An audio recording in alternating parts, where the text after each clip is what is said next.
మీ హృదయాలలో ఏముందో నేను తెలుసుకోగలుగునా అండి? మీ ఆలోచనలు ఏమై ఉన్నాయో నేను తెలుసుకోగలుగునా? నేను ఏమీ తెలుసుకోలేను. ఎందుకంటే నేనే కాదు, మీ పక్కనున్న వాళ్ళు కూడా తెలుసుకోలేరు.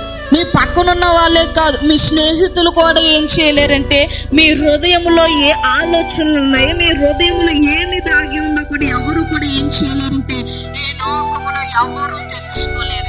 దావీదు గారు అంటున్నారండి, ఏమని అంటున్నారంటే, దేవా నీవు నన్ను ఏం చేయమంటున్నారంటే పరిశోధించి నా హృదయమును నువ్వేం చేయమంటున్నారంటే తెలుసుకొనుము అంటున్నారు. ప్రియులారా, మనం చేస్తున్న ప్రార్థనలు ఈ యొక్క ప్రార్థన కూడా ఉండాలి. ఎందుకంటే మనుషులు మన యొక్క హృదయాన్ని తెలుసుకోలేరు, మన యొక్క ఆలోచనలు తెలుసుకోలేరు.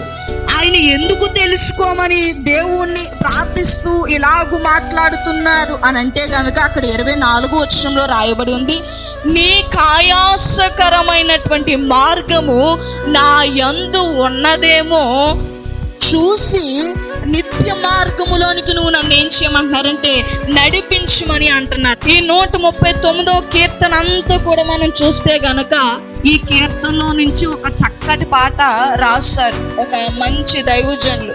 ఏంటి ఆ పాట అంటే, నన్ను చూచువాడా నిత్యం కాచువాడా